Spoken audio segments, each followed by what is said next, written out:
Hi, this is Mark by Mark A. Foster, Ph.D., a part of the Maoist-Third Worldist network. Today, I wanted to talk about something that I had mentioned before. I have since gotten more information, and I figured I would pass it on to you. The thing that I mentioned about the lack of staff in many restaurants in the convention center, shopping center, which is right near me in McAllen. I'm in Mission, but I'm only maybe a mile away or less from McAllen. The convention center shopping center is maybe about 3 miles away from me, roughly. So these are all like just a very short distance. Here's the problem. I thought that this was a national problem, and maybe there are some national problems associated with finding work. I know that after the pandemic was officially over, of course, people are still coming down with COVID, but after it was officially over, there were some people who did not want to go back to work for the kinds of salaries that companies were paying them, which is certainly understandable.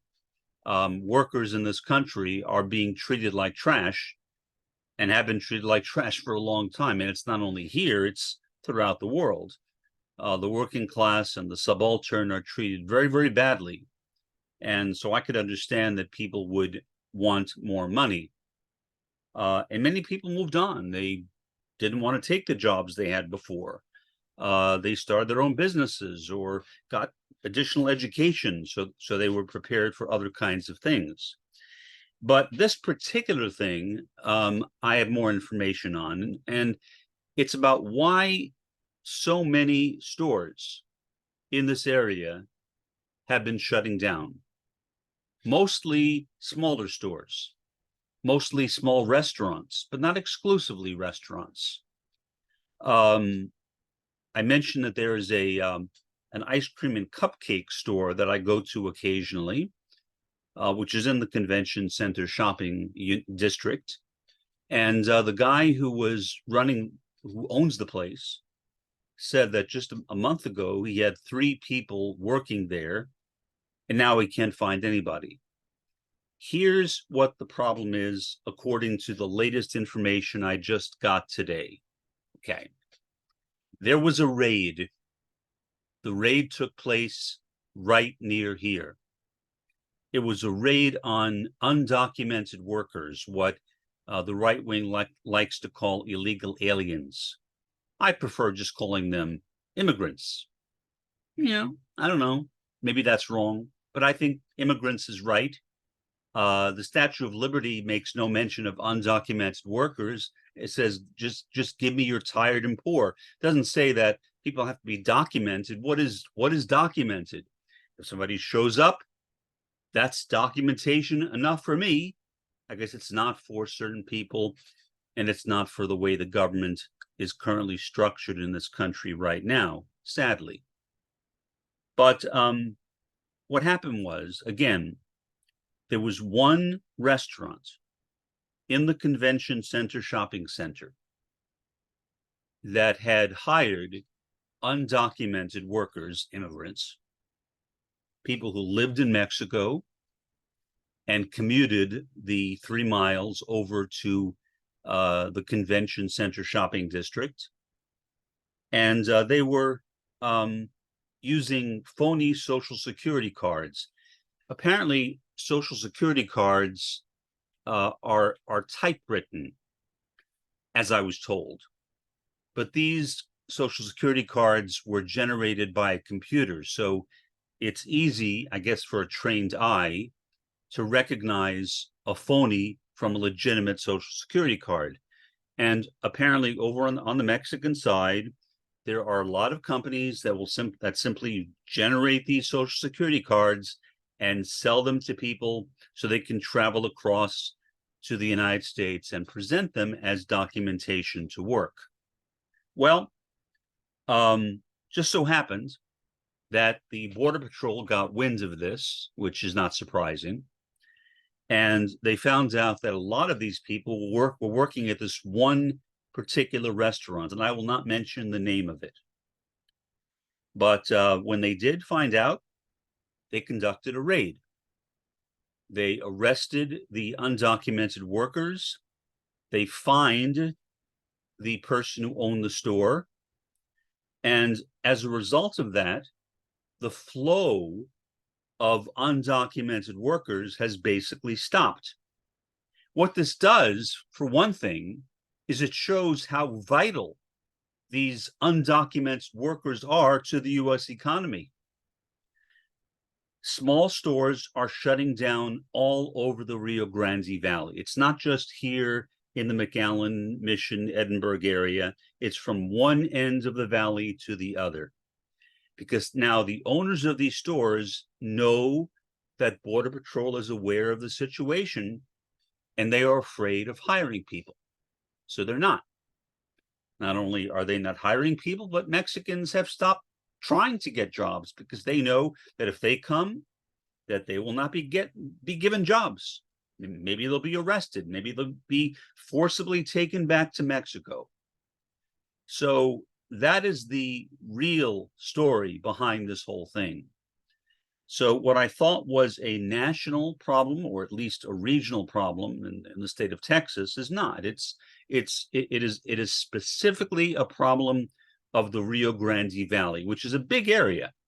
It's a big hub, sometimes called Deep South Texas, that runs right along the Mexico border.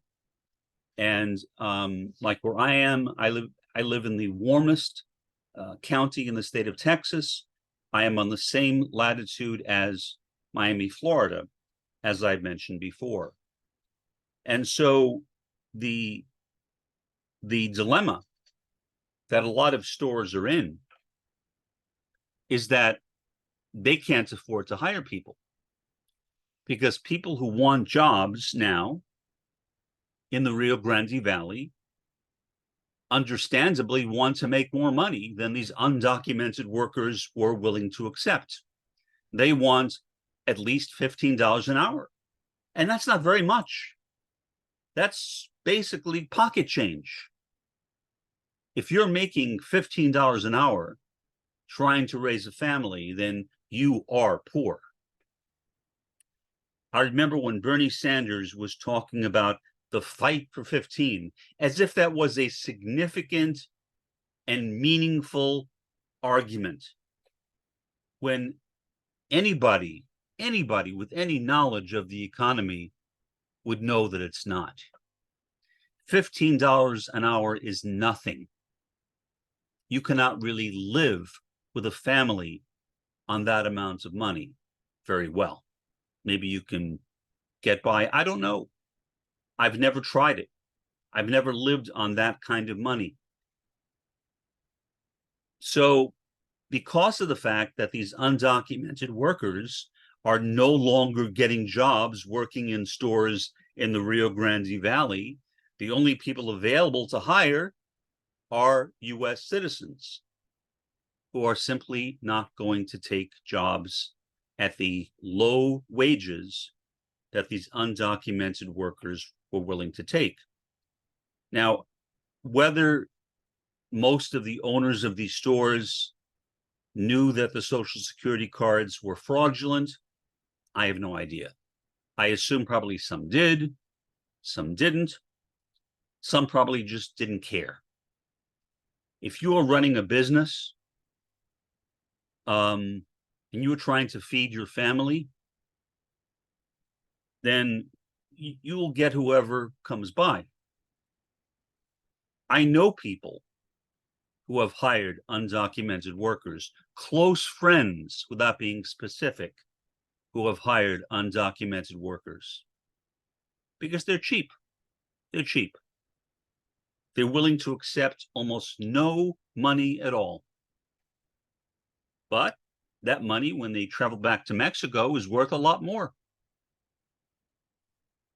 But in this country, no, you're not going to find those kinds of people. They'll go elsewhere, or they'll find another line of work, or they'll get an education. And so one by one, these small stores all over the Rio Grande Valley are shutting down. Now, in a way that's sad.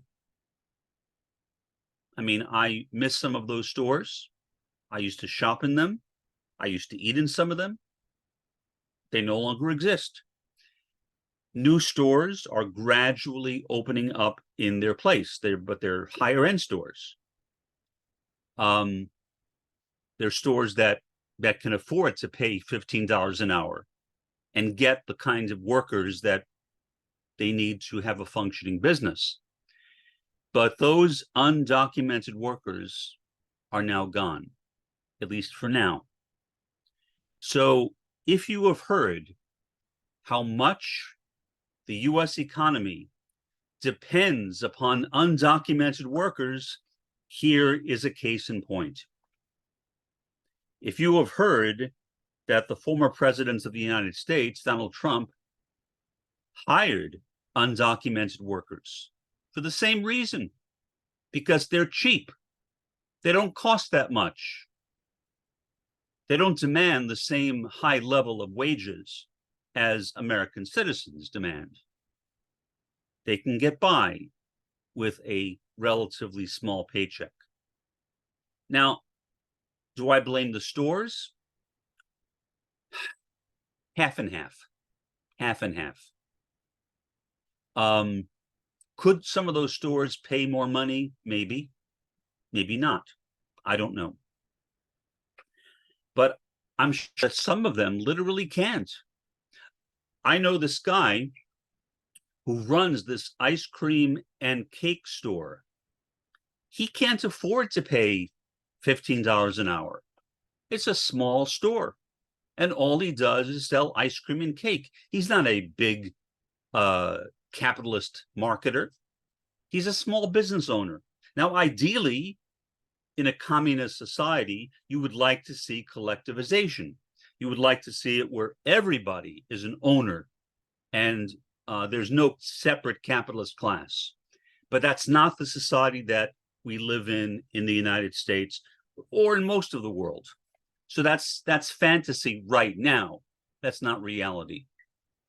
And dealing with reality, looking at the situation that exists right now here in the Rio Grande Valley, realizing that a lot of those people that I probably did business with, meaning people who worked at cash registers, people who were clerks, people who served food, that they were actually undocumented. Well, I'm happy they were able to get jobs while it lasted. I'm really happy for them. And what I've often said, we got the Statue of Liberty as a gift from France. Give me your tired and poor. We're not doing that.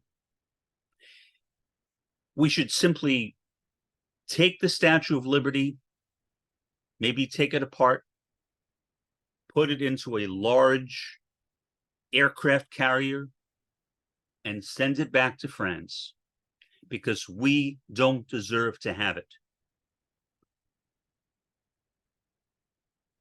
The Statue of Liberty says nothing about being an American citizen.